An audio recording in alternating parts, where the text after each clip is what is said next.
Story நேரம் Tamil வியூவர்ஸ்க்கு hi. சீசனோட 28வது எபிசோட்ல என்ன ஆக போகுது அப்படின்னு தான் இன்னைக்கு இந்த வீடியோல பார்க்க போறோம். சிசியோட அப்பா நேரா அவங்க அம்மா கிட்ட போயிட்டு, என் பொண்ணு அந்த ராஜ குடும்பத்துக்கு கல்யாணம் பண்ணி தர மாட்டேன், முடியாது, இந்த கல்யாணத்தை எப்படியாவது நிறுத்தணும் அப்படின்னு கத்த ஆரம்பிக்க, பொண்ணை பிரியிற சோகத்துல தான் அப்பா இப்படி உளறாரு போல அப்படின்னு சொல்லிட்டு மத்த அத்தனை பேரும் நினைக்கிறாங்க. பைத்தியகாரத்தனமா பேசிட்டு இருக்காத, இங்க இருந்து வெளியே போ அப்படின்னு சொல்லிட்டு இளவரசர் ராஜா குடும்பத்துல சம்மந்தம் பண்ண போறோம், அறிவு இருக்கா இல்லையான்னு சிசியோட பாட்டி வெளியே அனுப்பிடுறாங்க. உடனே எங்க சிசியோட சித்தப்பா வந்துட்டு, அம்மா நீங்க கவலைப்படாதீங்க, பாசத்துல பேசுறான் அண்ணன் அப்படின்னு சொல்ல, எப்பவுமே இப்படி பேசினதே இல்ல, உன் அண்ணனுக்கு என்ன ஆச்சுன்னு புரியலன்னு பாட்டி ஃபீல் பண்றாங்க. இங்க ரொம்ப சோகமா இந்த மூத்த இளவரசியோட பொண்ணு உட்கார்ந்துட்டு இருக்கா. வேலைக்கார பொண்ணு சாப்பாடு கொடுக்கறதுக்கு பக்கத்துல வர இவ வேகமா தள்ளி விட்டதுல அந்த பொண்ணு முகத்துல கொதிக்க கொதிக்க சூப்பு கொட்டி முகமே வெந்து போயிடுது. ஆனா நேரா மூத்த இளவரசி வந்து எல்லாரும் வெளியே போங்க அப்படின்னு இவரோட கையை புடிச்சிட்டு, என்னடா செல்லம், அவளுக்கு வந்து கல்யாண பத்திரிக்கை போயிடுச்சேன்னு ரொம்ப ஷாக்கிங்கா இருக்கியா? அம்மா உனக்கு ஒரு விஷயம் ப்ராமிஸ் பண்ணா அதை நடத்தி காட்டாம விடுவேனா? அனுப்பி இருக்கிறது கல்யாண பத்திரிக்கையே இல்ல, அவளுக்கு சாவ மூலம், புரியுதா அப்படின்னு சொல்லிட்டு நீ ஹாப்பியாருன்னு சொல்ல உடனே அவளும் பல்ல காட்டி சிரிக்க ஆரம்பிக்கிறா. சிசி அவங்க அப்பாவை கூட்டு போய் தனியா பேச ஆரம்பிக்கிறா. அப்பா ஏன் இவ்வளவு கோவமா இருக்கீங்க?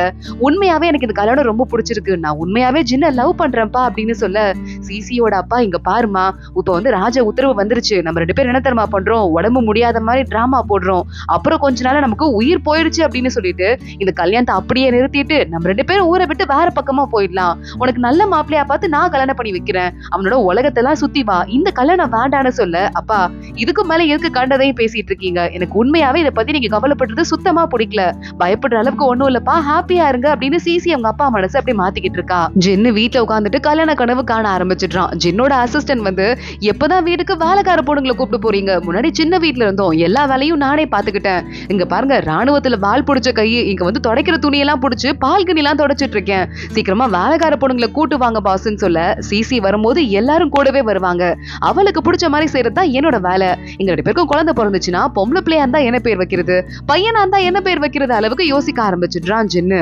சிசியோட அப்பா நேரா உள்ள வராரு. சிசியோட அம்மாவோட ஒரு பெயிண்டிங் ஒண்ணு வச்சிருக்காரு, அதை ஓபன் பண்ணிருக்காரு. சிசி கல்யாணம் ஆகும்போது உன்கிட்ட வந்து சொல்றேன்னு சொன்னேன், இப்போ சிசிக்கு கல்யாணம் ஆக போகுது, எனக்கு என்ன சொல்றதுனே தெரியல அப்படின்னு பிளாஷ்பேக்கு போயிடுறாரு சிசியோட அப்பா.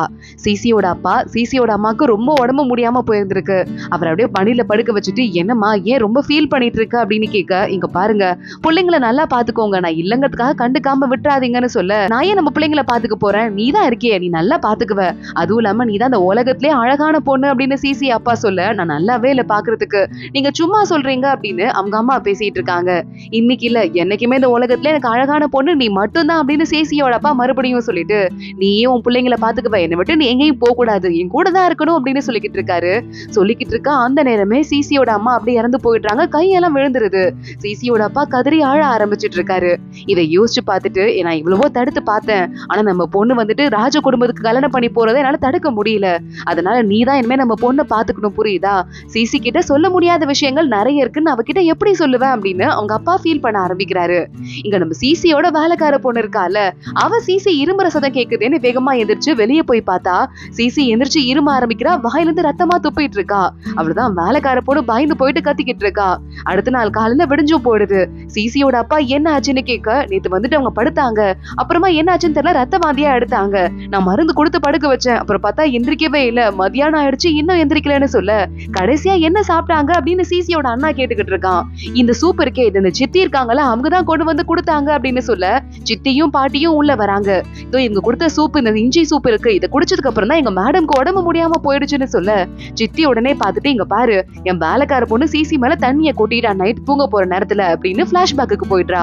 சிசி மேல வேலைக்கார பொண்ணு தண்ணியை கொட்டிட, அதுக்கப்புறமா சிசி உடம்புல அழுக்கு தண்ணி பட்டுருச்சு அப்படின்னு குளிக்கிறதுக்கு போயிருக்கா. வேலைக்கார பொண்ணு இவங்க வேணும்னே பண்ண மாதிரி உங்களுக்கு தெரியலையான்னு கேட்க, பரவாயில்ல குளிச்சுட்டோம், இப்ப நான் ஃப்ரெஷ் ஆயிட்டேன் விடு அப்படின்னு சிசி சொல்லிருக்கா.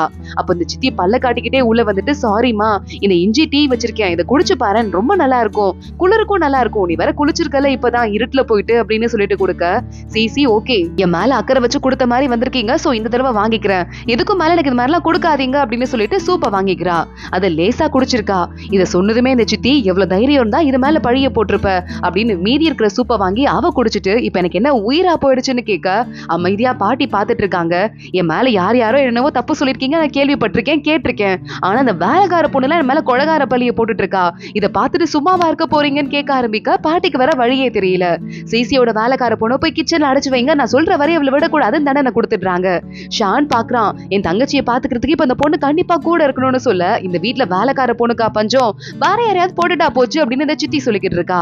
பாட்டி கிட்ட நேரா வேகமா வந்துட்டு சிசியோட அப்பா, என் பொண்ணுக்கு என்ன ஆச்சுன்னு தெரியல அப்படின்னு சொல்லிக்கிட்டு இருக்க. டாக்டர் வராரு.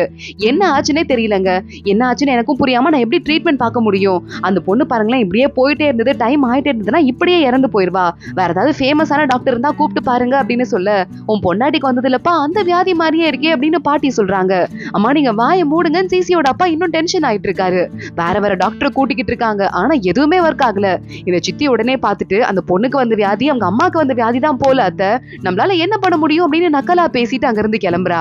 இங்க அதுக்குள்ள ஷான் சூ கிட்ட வந்துடுறான். என் தங்கச்சிக்கு உடம்பு முடியல, கூட பாத்துக்கிறதுக்கு வேலைக்கார பொண்ணும் இல்ல, நீ வா அப்படின்னு கூட்டு போயிடுறான்.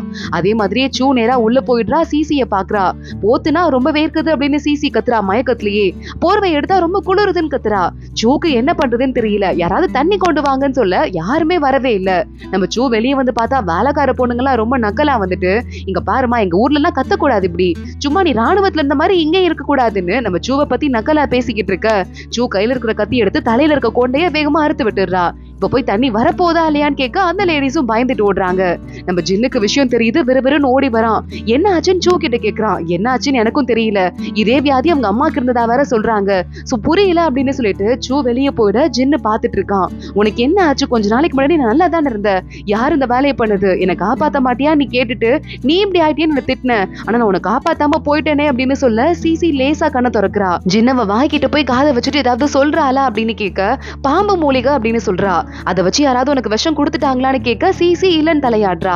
அதை சாப்பிட்டா உனக்கு சரியா போயிடுமா அப்படின்னு ஜின்னு கேக்குறான். சிசி ஆமான்னு சொல்றா.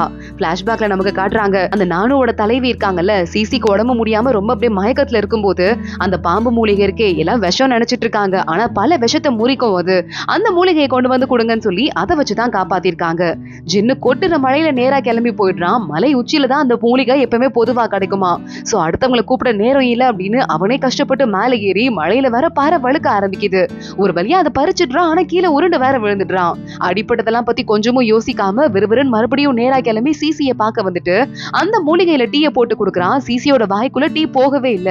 ஜின்னு வேகமா அதை குடிச்சிட்டு அப்படியே அவளுக்கு வாய் வழியாவே இந்த டீயை கொடுக்க ஆரம்பிக்கிறான். அப்படியே இவளை பாத்துக்கிறதுக்கும் ஆள் யாருமே விடல அந்த சித்தி அப்படிங்கறதால ஜின்னு அங்கேயே தூங்கி போயிடுறான். சிசி கால உடம்பு நல்லா ஆயிட்டு கண்ணை திறந்து பாக்குறா. ஜின்னு அப்படியே அடிபட்டு கஷ்டப்பட்டு இந்த மூலிகையை எடுத்துட்டு வந்து அவ பக்கத்திலேயே படுத்திருக்கான். சிசி அழுதுட்டே நம்ம ஜின்னோட கையை பிடிக்க, ஜின்னு வேகமா பார்த்துட்டு உனக்கு ஒண்ணும் ஆகல நல்லா ஆயிட்டல அப்படின்னு கேட்டுட்டு இருக்க. கரெக்டா இந்த மூத்த இளவரசியை காட்டுறாங்க. மூத்த இளவரசி கிட்ட வேலைக்கார லேடி போயிட்டு, நீங்க சொன்ன மாதிரியே இந்த சிசி ரொம்ப முடியாம போயிட்டாலாம், எல்லா டாக்டரும் வந்து பார்த்துட்டு கையை விரிச்சிட்டாங்களாம், இன்னும் கொஞ்ச நாள் நமக்கு நல்ல நியூஸ் வந்துருமான்னு சொல்ல மூத்த இளவரசி சிரிக்க ஆரம்பிக்கிறா.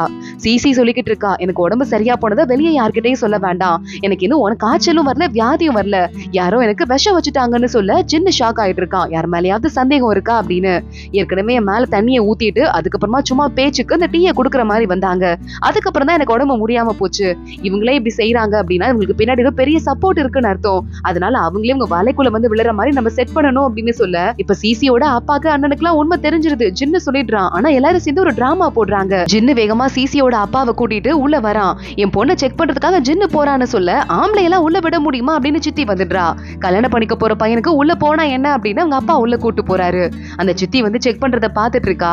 இந்த உடம்புல இருக்கிற ஒரு பாய்சன் இருக்கே, எனக்கு தெரிஞ்ச பாய்சன் தான், ரொம்ப ரேரான பாய்சன், ஆனா இதை சரி பண்றதுக்கு 1 மணி நேரத்துக்கு ஒரு தடவை அப்படின்னு சொல்லிட்டு இந்த மருந்தை மாத்தி மாத்தி கொடுக்கணும், நம்ம எல்லாம் சேர்ந்து பண்ணணும் அப்படின்னு நம்ம ஜின்னு சிசியோட அண்ணன் அக்கா சூ அப்படின்னு எல்லாரையும் கூப்பிட்டு வந்து பெரிய மீட்டிங் மாதிரி போட்டுட்டு இருக்கான். வேலைக்கார லேடி ஓட்டி கேட்டுட்டு அப்படியே இந்த சித்தி கிட்ட போய் சொல்லிடுறா. சித்தி பாக்குறா, உண்மையாவே இதுக்கு மாத்து மருந்துல அதாவது வச்சிருப்பாங்களா என்ன, எனக்கு என்னமோ இதெல்லாம் இன்னும் பொய்ன்னு தோணுது, நம்ம எதுக்கும் வாட்ச் பண்ணிக்கிட்டே இருக்க வேண்டியதா அப்படின்னு சொல்லிடுறா. ஒவ்வொரு தடவையும் மருந்து கொடுக்க கொடுக்க சிசியோட கண்ணு திறக்குது, கை ஆடுது அப்படின்னு ஷான் வர சும்மா ஒரு பில்டப்ப கிளப்பிக்கிட்டே இருக்கான். மருந்து காய்ச்சிக்கிட்டே இருக்காங்க. இங்க இந்த சித்தி உள்ள ஐயோ உண்மையாவே சரியா போயிருவாளோ, சாவராலா பாரு அப்படின்னு டென்ஷன் ஆயிட்டு இருக்க.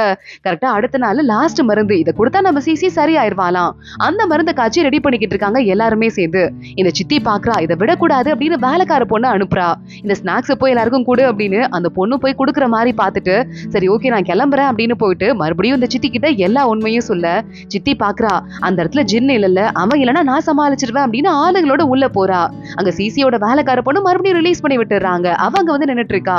நீங்க எதுக்கு இப்ப இங்க வரீங்க அப்படின்னு கேட்க, என்னோட முக்கியமான வளையல் ஒண்ணு காணோம். பரம்பரையா எங்க குடும்பத்துல கொடுக்குற வளையல், அந்த வளையல் எங்க இருக்கோ தேடி கண்டுபிடிக்கணும்ல, அதுக்கு தான் வந்தேன் அப்படின்னு உள்ள வர சிசியோட அண்ணன் அக்காலாம் வராங்க. ஆனா யாரையும் இவ மதிக்கிற மாதிரி இல்ல. அந்த வளையலோட வேல்யூ உனக்கு தெரியலப்பா, நாங்க உள்ள போய் தேட போறோம், என்ன பண்ண போறோம் அப்படின்னு ஆளுங்களை எல்லாம் அனுப்பி சிசி ரூம்குள்ள போக விட கரெக்டா மருந்து கிட்ட இந்த சித்தி போறா. இந்த மருந்த ஒண்ணும் பண்ணிடாதீங்க, அது கிடைக்காது, ரேர் அப்படின்னு கத்திக்கிட்டே வேலைக்கார பொண்ணு பக்கத்துல வர வேணும்னு இந்த சித்தி புடிச்சு அவளை தள்ளி விட்டு மருந்து பாத்திரத்தை உடைக்க வச்சிடுறா. வேகமா சிசியோட அண்ணா போயிட்டு கையை புடிச்சிட்டு நிக்க, நான் இல்லப்பா வேலைக்கார பொண்ணு தான் மருந்து தள்ளி விட்டுட்டா அப்படின்னு இவன் நடிக்க ஆரம்பிக்கிறா. கரெக்டா சிசி எப்ப வெளியே வந்துடுறா. இது வேணும்னே பண்ண மாதிரி உனக்கு தெரியலையா அப்படின்னு கேட்டுட்டு சித்திய பாத்துக்கிட்டே பாட்டி முன்னாடி ஒரு மீட்டிங் போடுறாங்க.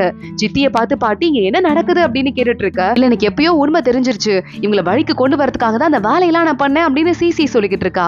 சித்தப்பா எந்திரிச்சு சமாளிக்க ஆரம்பிக்கிறாரு. சிசி தான் எந்திரிச்சிட்டாலே, இனிமே என்ன கவலை, எல்லாத்தையும் விட்டுருங்க, அதுவும் இல்லாம அவளுக்கு ஏதோ உடம்பு சரியில்லாம போயிருக்கும் போல அப்படின்னு சொல்ல வேலைக்கார பொண்ணை மிரட்டி கேட்க ஆரம்பிக்கிறாங்க. வேலைக்கார பொண்ணு இந்த பெரிய வேலைக்கார லேடி இருக்கால, அதான் அந்த சித்தியோட பர்சனல் வேலைக்கார லேடி, அவளை காட்டி அவங்க தான் எனக்கு இந்த மருந்து கொடுக்க சொன்னாங்க அப்படின்னு சொல்ல உடனே பாட்டி பார்த்து கடுப்பாயிட்டு இந்த 2 பேரையும் போட்டு வெளியே அடிச்சு எடுங்க அப்படின்னு சொல்ல 2 வேலைக்கார லேடிஸையும் கூட்டு போயிடுறாங்க. சித்திய பார்த்துட்டு என்ன பண்ணிட்டு இருக்க, விஷம் வைக்கிறதுக்கு ட்ரை பண்ணிருக்க அப்படின்னு கேட்க சிசி சொல்றா, விஷம் வச்சுட்டாங்க, அதுக்கப்புறம் தான் நான் சரியாயி வந்திருக்கேன், எனக்கு வந்து உடம்புக்கு வர காய்ச்சல் கிடையாது, எனக்கு யாரோ பாய்சன் வச்சிருந்திருக்காங்க, இதேதான் அம்மாக்கும் வச்சிருக்காங்கன்னு சொல்ல சிசியோட அப்பா எந்திரிச்சிடுறாரு. இதே மாதிரிதான் என் பொண்டாட்டிக்கும் காய்ச்சல் வந்தது, அப்ப என் பொண்டாட்டிக்கும் நீ தான் விஷம் வச்சியா, என்ன விஷம் வச்சேன்னு கேட்க, இல்ல நான் அதெல்லாம் பண்ணல அப்படின்னு இந்த சித்தி நடிக்க ஆரம்பிக்கிறா. அவ எப்படி செத்து போனான்னு எனக்கு எப்படி தெரியும் அப்படின்னு சிசி பார்த்துட்டு ஷாக் ஆயிட்டு, உனக்குலாம் மனசாட்சியே இல்லையா, எதுக்காக என் அம்மாவை கொன்ன, இதே விஷம் நீ ஒரு பூ வச்சிருந்தல்ல, அந்த பூவை நீ எனக்கு இஞ்சி சூப்ல வைக்கல, அது எதுல தெரியுமா வச்சிருந்திருக்க, நான் குளிச்சேனே பாத் டப்ல இந்த தண்ணி அதுல இருக்க கலந்துருக்க, இப்போ அதே தண்ணியை உன் மேல கொட்டுறேன், இப்ப பாரு அப்படின்னு சொல்லிட்டு அந்த மேல கொட்ட ஆரம்பிக்க அந்த சித்தி பயந்து போயிடுறா. என்ன எப்படியாவது காப்பாத்துங்க, நான் அந்த குடும்பத்துக்காக எவ்வளவு பண்ணிருக்கேன், இந்த விஷயத்துல இருந்து எனக்கு விடுதலை தாங்கன்னு கத்த ஆரம்பிக்க இவ விஷத்தை எப்படி ஒத்துக்கிட்டா பாத்தீங்களா, நீங்க மட்டும் இப்ப என் அம்மா சாவுக்கு நீதி வாங்கி தர போறீங்களா, இல்ல நேரா போய் கோர்ட்ல கம்ப்ளைண்ட் பண்ணவா அப்படின்னு சிசி கத்த ஆரம்பிக்க சித்தப்பா பயந்துடுறாரு. குடும்பமானதுக்கு ஏதாவது ஆபத்து வந்துருமோன்னு பொண்டாட்டியை போட்டு அடிக்க ஆரம்பிக்கிறாரு. ஏண்டி இப்படி பண்ணன்னு கேட்க, உனக்காக தானே ஒவ்வொன்னையும் பண்ண அப்படின்னு சித்தி கத்துறாங்க. அப்ப பண்ண தப்ப நீ ஒத்துக்கிறியா அப்படின்னு சிசியோட அப்பா பார்த்துட்டு, என் பொண்டாட்டி உனக்கு என்ன துரோகம் பண்ணா அப்படின்னு கேட்டா அழ ஆரம்பிக்க, அதோட தான் இந்த எபிசோட் முடியுது. அடுத்தடுத்து என்ன ஆக போகுது தொடர்ந்து பாருங்க. இந்த வீடியோவை லைக் பண்ணிக்கோங்க, மறக்காம நம்ம சேனலுக்கு சப்ஸ்கிரைப் பண்ணிட்டு பெல் ஐகானையும் கிளிக் பண்ணிக்கோங்க. அடுத்த வீடியோல பார்க்கலாம். அது வரைய பாய்.